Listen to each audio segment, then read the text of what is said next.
అవనిగడ్డలో మాజీ మంత్రి మండలి వెంకట కృష్ణారావు 101వ జయంతిని ఘనంగా నిర్వహించారు. కృష్ణారావు సేవలను స్మరించుకుంటూ ప్రజాప్రతినిధులు, అధికారులు, అభిమానులు నివాళులర్పించారు.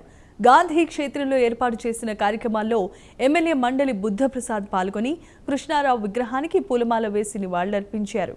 ప్రభుత్వ శాఖల ఆధ్వర్యంలో కూడా ప్రత్యేక కార్యక్రమాలు జరిగాయి. ఏడాదంతా జయంతి వేడుకలు నిర్వహించడం కృష్ణారావుపై ప్రేమకు నిదర్శనమని ఎమ్మెల్యే మండలి బుద్ధప్రసాద్ అన్నారు.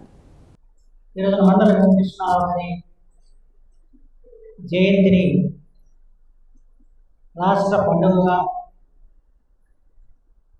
రాష్ట్రంలోని అన్ని ప్రభుత్వ కార్యాలయాల్లో, పాఠశాలల్లో నిర్వహించాలని చెప్పి గౌరవ ముఖ్యమంత్రి శ్రీ నారా చంద్రబాబు గారు ఆదేశించినందుకు వారికి ముందుగా మనం హృదయపూర్వకంగా కృతజ్ఞతలు చెప్పాల్సిన అవసరం ఉంది. దానిలో భాగంగానే ఈరోజున మన స్పెషల్ ఆఫీసర్ గారు ప్రభుత్వం తరఫున ఈరోజు ఈ కార్యక్రమం ఇక్కడ ఏర్పాటు చేశారు. మండల వెంకట కృష్ణారావు గారు ఆయన జీవితం కేవలం సేవా దృక్పథంతో సాగిందన్న విషయం ఈరోజు ప్రపంచంలో ఈ రోజున ఇక్కడ అవనిగడ్డ నియోజకవర్గంలో 1957లో పార్లమెంట్ సభ్యుడికి కేవలం 14 కిలోమీటర్లు మాత్రమే ఇక్కడ మెటల్ రోడ్డు ఉండేది. ఆయన పార్లమెంట్ సభ్యులైన తర్వాతే ఆ రోజుల్లో కోడూరికి రోడ్డు ఉండేది కాదు. కాలంలో పడవ ద్వారా వచ్చి ఇక్కడ చదువుకుంటూ ఉండేవాడు. అలాగే నాగాలంకి ఉండేది కాదు, కరెంట్ ఉండేది కాదు. ఆ రోడ్లన్నీ ఆయన ఇచ్చేది. ఆ తర్వాత కొన్ని విషయాలు ఇవాళ మనకి చాలా ఆశ్చర్యకరంగా ఉంటాయి. ఇవాళ మన ప్రతి చేతిలో కూడా సెల్ ఫోన్ వచ్చేసింది. కానీ ఆ రోజున టెలిఫోన్ రావాలంటే సామాన్య విషయం కాదు. అయితే భారత ప్రభుత్వం ఎక్కడ పార్లమెంట్ సభ్యులు ఏ ఊళ్ళో ఉంటే ఆ ఊరికి టెలిఫోన్ ఇవ్వాలని ఒక నిర్ణయం చేయడంతో ఆ రోజున అవనిగడ్డకి టెలిఫోన్ వచ్చింది. ఆ టెలిఫోన్ ఏంటంటే పోస్ట్ ఆఫీస్లో, ఆ తర్వాత మా ఇంట్లో ఉండేది. అది అప్పుడు తిప్పగానే ఫోన్ మోగుతూ ఉండేది. అలా టెలిఫోన్ వచ్చిన తర్వాత ఇక్కడ ఎట్లాగైనా ఎక్స్చేంజ్ పెట్టాలని చెప్పి ఒక ఆలోచన చేశారు. చేసి ఇక్కడ ఇంటింటికి తిరిగి మాకు టెలిఫోన్ కావాలని చెప్పి అభ్యర్థులు పెట్టించి ఆ తర్వాత ఇక్కడ ఎక్స్చేంజ్ ఏర్పాటు చేస్తారు. ఒక టెలిఫోన్ రావాలి. అలాంటి దశ నుంచి ఈరోజు మన చేతిలోకే టెలిఫోన్ వచ్చిన పరిస్థితి ఉంది. ఆ టెలిఫోన్ అనేది మనం ఈ తరం వాళ్ళకి తెలియదు. పాతకాలపు టెలిఫోన్ ఎలా ఉంటాయి అంటే అంత అభివృద్ధికి మనం ముందుకెళ్ళాం ఒకసారి ఆలోచించి. అలాగే అవనిగడ్డలో వీధి దీపాల్లో చదువులు సాగి అవనిగడ్డకి కరెంటు తేవాలని చెప్పి ప్రయత్నం చేస్తే అవనిగడ్డ పంచాయతీ మా కరెంట్ అక్కర్లేదు తీర్మానం చేశారు. అంటే ఆ రోజుల్లో ఏంటంటే ఆ రకమైన పరిస్థితి. అలా మొట్టమొదటిగా అవనిగడ్డ కరెంట్ తేవడం, ఆ తర్వాత ఎదురుమండికి అక్కడ పంపిణీ స్కీమ్ పెట్టి అక్కడ సాగునీరు, తాగునీరు లభించాలని చెప్పి ఆలోచన చేసినప్పుడు మళ్ళీ అవనిగడ్డ నుంచి ఎదురుమండికి కరెంట్ తీసుకెళ్లడంతో నాగారానికి కూడా అరవై కరెంట్ వచ్చింది. కోడూరుకి అయితే నా తెలిసినంత వరకు 76 వరకు రాదు. అంటే ఏ విధంగా ఆ రోజుల్లో హాస్పిటల్, అవనిగడ్డ హాస్పిటల్ ప్రభుత్వంతో ఆనాటి ముఖ్యమంత్రి సంజీవ్ రెడ్డి గారు ఒప్పించి ప్రభుత్వ వైద్యశాలగా మార్చుతుంది. అలాగే అవనిగడ్డలో మున్సిపల్ కోర్టు పెట్టి ఈరోజు మీరు జూనియర్ కళాశాలను చూస్తున్నారు. ఇవాళ మనకి ప్రభుత్వ విధానాలు మారి కనుక ఎక్కడైతే 10వ తరగతి ఎక్కువ మంది ఉంటారో అక్కడ జూనియర్ కళాశాల ఏర్పడిపోతుంది, +2 అని చెప్పేసి. కానీ ఆ రోజున జూనియర్ కళాశాల పెట్టాలంటే ప్రజా విరాళం ఇస్తే తప్ప సాధ్యమేది. కానీ ప్రభుత్వాలు తగిన విరాళం ఇవ్వడానికి తగిన ఆర్థిక స్థోమత మన రాష్ట్రంలో ఉండేది కాదు. అందులో అప్పుడు ఆ రోజుల్లో రైతాంగ మాటగా చాలా కష్టాలు ఉన్నప్పుడు కూడా కొంత డబ్బు వసూలు చేసి ఆనాటి విద్యామంత్రి పివి నరసింహరావు గారిని తీసుకొచ్చి అవనిగడ్డ జూనియర్ కళాశాల ప్రారంభింపజేసి ఇక్కడ ఆర్థిక పరిస్థితి ఈ రకంగా ఉంది, దీన్ని దృష్ట్యా మీరు మిగతా డబ్బులు మీరు మినహాయించాలని చెప్పడానికి చెప్పి ఆ రకంగా జూనియర్ కళాశాల అప్పటి వరకు నేను ఇక్కడ 10th క్లాస్ వరకు నేను చదువుతూ ఉండేవాడిని. లోపల నేను 10th క్లాస్ అయ్యేప్పటికి జూనియర్ కళాశాల వచ్చినాక జూనియర్ కళాశాలలో మొట్టమొదటి బ్యాచ్లో నేను కూడా చదవటం జరిగింది. అయితే నేను ఇంటర్మీడియట్ అయ్యేప్పటికి ఇంకా డిగ్రీ కాలేజ్ రాలేదు. డిగ్రీ చదవాలంటే ఆ రోజుల్లో బందరీలు చదువుకోవాలి. ఇలా మా నాన్నగారు మంత్రి అవడంతో ఆయన హైదరాబాద్ కట్టడంతో నేను కూడా హైదరాబాద్ వెళ్ళి అక్కడ ప్రభుత్వ డిగ్రీ కళాశాల డిగ్రీ చేశాను. అదే సందర్భంలో విద్యామంత్రి అయిన తర్వాత ఆయన 1976లో ఇదే ఆగస్టు 4వ తారీఖున అవనిగడ్డలో డిగ్రీ కాలేజీని ప్రారంభం చేశారు. ఆనాటి Andhra university vice chancellor Shri MR Apparao garu, అలాగే ఆనాటి మంత్రులు బాటం శ్రీరామూర్తి గారు, రూపలా లక్ష్మణదాస్ గారు, వీళ్ళందరూ కూడా వచ్చి అలా ప్రారంభిస్తుంది. ఆ రకంగా విద్యా పరంగా జరగడం కాకుండా ఇంకో పెద్ద విశేషం అంటే ఆయన మంత్రిగా ఉన్నప్పుడు ఇక్కడ టీచర్ ట్రైనింగ్ కూడా పెట్టించారు. దాని ద్వారా ఎంతో మంది దాదాపు 200 మంది ఉపాధ్యాయులు వాళ్ళందరూ ఇటీవల పదవిరమణ చేశారు. ఆ రకంగా ఎంతో మంది ఉపాధి కల్పించిన గొప్ప కార్యక్రమం జరిగింది. ఆ తర్వాత మత్స్య పారిశ్రామికులు వాళ్ళు ఎవరు కూడా పిల్లల్ని స్కూల్కి పంపడానికి ఇష్టపడేవారు కాదు. వాళ్ళు వేటకు వెళ్తే మనతో పాటు సరిపోద్దని పిల్లల్ని అట్లాగే తిప్పుతూ ఉండేవారు. ఆ సమయంలో వారు మంత్రిగా ఉండి ఈ రాష్ట్రంలో కేవలం మత్స్య పారిశ్రామిక కోసం 2 ఆశ్రమ పాఠశాలలు స్థాపించడం జరిగింది. ఒకటి భీములపట్నంలో, మరొకటి అవనిగడ్డ. అయితే ఇప్పుడు చెప్తే ఆశ్చర్యంగా ఉంటుంది. ఆ రోజున 40 మంది పిల్లలు తేవడం అంటే చాలా కష్టసాధ్య పరిస్థితి.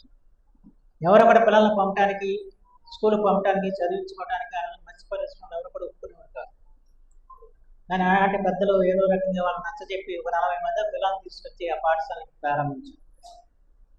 ఆ ప్రారంభమైన ఒక నెల రోజులకే ఉప్పిల్ రావడం, ఉప్పిల్లో 40 మంది పిల్లలు ఇక్కడ బతికి పడిపడ్డారు. అవనిగడ్డ ఉండడంతో వాళ్ళ బంధువులు కానీ, వాళ్ళ తల్లిదండ్రులు కానివ్వండి, వాళ్ళందరూ కూడా ఆ ఉప్పిల్లో చనిపోవడం జరిగింది. ఆ వెంటనే దాదాపు 300 మంది పిల్లలు, మత్స్య పారిశ్రామిక పిల్లలు అవనిగడ్డ గర్భలానికి వచ్చేసారు. అలా వాళ్ళందరికీ కూడా వాళ్ళ అనాథ శరణాలయం పెట్టి వాళ్ళు చదివించాల్సిన పరిస్థితి. ఆ రకంగా ఇవ్వాలంటే మీరు చక్కగా అన్ని సౌకర్యాలు మీకు విద్యాపరంగా లభించాయి. కానీ ఆనాటి పరిస్థితులు మీరు ఒకసారి అర్థం చేసుకొని తెలుస్తుంది. నేను హై స్కూల్లో చదివేప్పుడు కూడా తాటాకు పాకల్లో చదివాను. ఎండ వచ్చేది, వాన పడతా ఉండేది. కానీ వాళ్ళ చక్కటి భవనాలు వచ్చాయి. ఈ చక్కటి భవనాలు వచ్చిన తర్వాత మీ తల్లిదండ్రులకి ఏదంటే ఏదో ప్రైవేట్ పాఠశాల, కార్పొరేట్ పాఠశాల చదివితేనే పిల్లలు పెద్ద అవుతారని ఒక ఆలోచన వచ్చి వాళ్ళ ప్రభుత్వ పాఠశాలలో చేర్పించడానికి ఎందుకో వాళ్ళందరూ ఇబ్బంది పడుతున్న పరిస్థితి. కానీ ఒకటి మాత్రం నేను చెబుతున్నాను, నేను ఈ స్థాయికి వచ్చానంటే అది ప్రభుత్వ పాఠశాల చదువుతూ ఉండే. అదే కానీ మా నాన్న కార్పొరేట్ కళాశాల చేస్తే ఉన్నతులు కప్పలాగా తయారై ఉండేవాడు. ఎప్పుడైతే ప్రభుత్వ పాఠశాల చదువుతుందో మనకి సమాజం పట్ల ఒక అవగాహన కలిగింది, ప్రకృతితో మనకి మమైక్యం కాగలుగుతాం. అంచేత వాళ్ళ ప్రభుత్వ పాఠశాల చదువుతున్న మీరందరూ కూడా ధన్యులని చెప్పి మాత్రమే మనం చేస్తున్నాం. ఇవాళ ప్రభుత్వం అన్ని విధాలా కూడా ఆ రోజుల్లో పరీక్ష ఫీజు కట్టాలంటే చాలా కష్టం. మీకు ఆశ్చర్యం అనిపిస్తుంది, పరీక్ష ఫీజు కట్టలేక మా నాన్నగారు 1 సంవత్సరం పాటు ఆయన పాఠశాలలో చేరే పరిస్థితి లేక ఆయన ఆ రోజుల్లో బొడ్డున్న మనసు అని చెప్పి ఆయన చెప్పారు. అట్లాగా ఆ రకంగా నాకు జరిగింది కనుక ఆ రకంగా ఎవరికి జరగకూడదు. అంచేత మనం విద్యా విషయంగా పురోగతి చేయాలని చెప్పి ఆలోచనతోనే ఆ రోజు ఈ కళాశాలకు పెట్టిస్తానికి కారణం మాత్రం. ఇవాళ ఆ పరిస్థితుల్లో ప్రభుత్వం మీకు అన్ని విధాల సౌకర్యాలు కల్పిస్తుంది. ఆ తర్వాత నేను కొంత వారి పేరుతో ఒక బీఈడి కళాశాల పెట్టాం, కొంతకాలం నడిపాం. అంచేది విద్య ద్వారా మాత్రమే ఒక అభ్యున్నతి ఉంటుందన్న అంశాన్ని ఇవాళ ఆయన జయంతి రోజు మనం గుర్తు చేసుకోవాల్సిన అవసరం. ఆ రోజు జలగం వెంకటరావు గారు ఆయనకి విద్యా శాఖ ఇచ్చినప్పుడు ఆ శాఖను తీసుకోవడానికి ఆయన ఇష్టపడాల. నేనే పెద్ద విద్యావంతుడిని కాదు, నాకు ఆ సాంఘిక సంక్షేమ శాఖ ఉంచండి, విద్యాశాఖ వేరెవరికి ఇవ్వమని చెప్పి ఆయన వెళ్ళి కోరినప్పుడు నేను కూడా ఉన్నా పక్కన. అప్పుడు ఆయన అన్నాడు, నేను ఆలోచించే నీకు ఈ శాఖ ఇచ్చాను, నువ్వు దీన్ని ఛాలెంజ్గా తీసుకొని ఖచ్చితంగా నువ్వు ముందుకెళ్తావు, విద్యామంత్రిగా చిరస్థాయిగా చరిత్రలు పిలుస్తామని చెప్పిన ఆయన మాటలు నాకు ఈ రోజు కూడా గుర్తొస్తుంది. అంతవరకు ఎవరున్నారు విద్యామంత్రిగా? పివి నరసింహారావు గారు ఉన్నారు. అనేక విద్యా వ్యవస్థలో సంస్కరణ తీసుకొచ్చిన మానేయుడు ఆయన కూడా అన్నారు, కృష్ణారావు నువ్వు నాకంటే కూడా బాగా రాణించే విద్యామంత్రిగా. ఎందుకు ఆయన రాణించా అంటే ఆ రోజున ఉపాధ్యాయులతో కానివ్వండి, పిల్లలతో కానివ్వండి మమేకమైపోయాడు. నాకు తెలిసినంతవరకు ఆయన వెళ్ళని పాఠశాల లేదు, ఆయన వెళ్ళని కళాశాల లేదు. దాదాపు ఈ రాష్ట్రంలో కాలికి బలపం పెట్టుకుని అన్ని విద్యా సంస్థలకు వెళ్ళి అక్కడ పిల్లల్ని ఏ విధంగా చదువుతున్నారు, వాళ్ళని ఏ విధంగా ముందుకు తీసుకెళ్ళాలని చెప్పి ఆలోచన చేసిన ఏకైక విద్యామంత్రి మండల కృష్ణారావు. ఆ తర్వాత ఎవరో కూడా ఏ మంత్రులు కూడా ఈ పాఠశాలకు వచ్చిన పరిస్థితి ఉంది. కొన్ని వేల మైళ్ళు తిరిగాడు, దాదాపు అన్ని కళాశాలకు వెళ్ళాడు, అన్ని యూనివర్సిటీలకు వెళ్ళాడు, యూనివర్సిటీలో పిల్లలతో కలిసి భోజనం చేసేవాడు. మళ్ళీ భోజనంలో పదార్థాలు వదిలిపెడుతూ ఊరుకునేవాడు కాదు. మనం జీవిస్తుంది దేనికి అన్నం కోసం, దీన్ని మీరు వృధా చేయకూడదు, ఎంత కావాలో అంతే పెట్టించుకోవాలని చెప్పి నేర్పిన వ్యక్తి మండల కృష్ణారావు. ఆ రోజుల్లో పరీక్షల్లో కాపీలు కొడతాం అన్నది చాలా పెద్ద విశేషం. ఆ కాపీలను అరికట్టే వ్యక్తి మండల కృష్ణారావు. చాలా మంది తెలియదు. ఎంతో కట్టుదిట్టంగా ధైర్యంగా నిలబడి ఆ రోజున ఈ కాపీ సంస్కృతిని పాల్గొనే వ్యక్తి మండల కృష్ణారావు. ఆ సందర్భంలో ఒక ప్రిన్సిపాల్ని కాపీలు పట్టుకున్నాడని చెప్పి వేలూరులో పొడిచారు. ఆ వార్త తెలిసినట్టే ఆయన వెంటనే హైదరాబాద్ పరిగెత్తుకుంటూ వచ్చి ఆ ప్రిన్సిపాల్ హాస్పిటల్లో చేర్పించి ఆయన యోగక్షేమాన్ని తెలుసుకుని ఆయనకు ధైర్యం చెప్పి మీ వెనకాల నేనున్నాను విద్యామంత్రిగా అని చెప్పి మొత్తం ఉపాధ్యాయ లోకానికి ధైర్యం చెప్పిన వ్యక్తి మండల కృష్ణారావు. అంతేకాకుండా ఇవాళ మీరందరూ కూడా సెప్టెంబర్ 5వ తేదీ సర్వేపల్లి రాధాకృష్ణ గారి జయంతి ఉపాధ్యాయ దినోత్సవం జరుపుకుంటున్నారు. ఆ ఉపాధ్యాయ దినం అన్నది బాగోలేదని చెప్పి గురు పూజోత్సవం అనే పేరు పెట్టింది కూడా మండల కృష్ణారావు. ఈ రకంగా విద్యా వ్యవస్థని ఎంతో సంస్కరించడం, ఆదరించడం ఆయన చేసిన విషయం గుర్తుంచుకోవాల్సిన అవసరం. ఆ తర్వాత సాంస్కృతిక శాఖ కూడా ఆయన ఉండటంతో 1975లో ప్రపంచ తెలుగు మహాసభ నిర్వహించడం, ప్రపంచంలో ఉన్న తెలుగు వారు అందరినప్పుడు ఒకే వేదిక మీద తీసుకొచ్చారు. కాబట్టి ఆయన ఈ రోజున చరిత్రలో తెలుగు వారందరినీ గుర్తుంచుకొని ఈ ఉత్సవాల్ని ప్రపంచవ్యాప్తంగా అందరూ తెలుసుకోవడం అన్నది ఆయన లభించిన గొప్ప అదృష్టం. అది కేవలం తెలుగు భాష ద్వారా లభించిన అవకాశం అని చెప్పి నేనైతే భావిస్తున్నాను. ఎప్పుడైతే భాష కోసం, జాతి కోసం జీవిస్తారో వారు ఎప్పుడు కూడా చిరంజీవులు మిగులుతారంటానికి మండల కృష్ణారావు జీవితం ఒక ప్రత్యక్ష ఉదస్వం అని చెప్పి మాత్రం ఈ సందర్భంగా మనం చేసుకుంటూ, ఆ తర్వాత 1977 ఉప్పిన తుఫాన్ ఇందా సాయిబాబు గారు ప్రస్తావించారు. ఉప్పిన తుఫాన్ దాదాపు 10,000 మంది చనిపోయారు. ఇక్కడ ఊలు కొట్టుకుపోయాయి. అసలు ఆ రోజున యుగమ్మ గోచరం కొన్ని వేల మంది వచ్చాడు గాయక్షేత్రంలో భోజనాలు రోజు. దిక్కు తోచని పరిస్థితి, పక్కన అన్ని శవాలు. ఆ శవాల మధ్య జనం అందరూ ఎలా జీవోత్సవాలుగా జీవనం చేసిన పరిస్థితి. అలాంటి పరిస్థితిని ఒక ఏడాదిలోనే రూపురేఖలు మార్చి మళ్ళా దివ్యసేవగా చేసిన ఘనత మండల కృష్ణారావు దాంట్లో ఎటువంటి సందేహం ఉంది. ఎందుకంటే ఇక్కడ భిన్న దృక్పథాల వాళ్ళందరూ వచ్చారు, అనేక రకాల పార్టీల వాళ్ళు వచ్చారు, సిద్ధాంతాలు వేరు. అలాగే అనేక మతాల వారు వచ్చారు.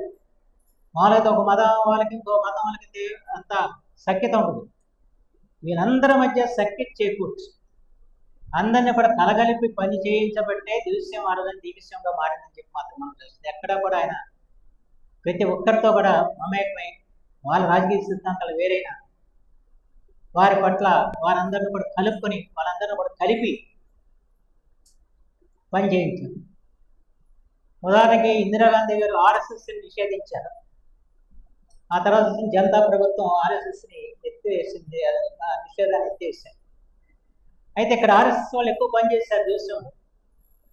పనిచేసినప్పుడు కొంతమంది ఇందిరాగాంధీ గారు ఫిర్యాదు చేశారు, మండల కృష్ణ గారు అంతా ఆర్ఎస్ఎస్ చేతులు పెట్టేసాడు పవన్ గడ్డ ఈ దేశం అని చెప్పి.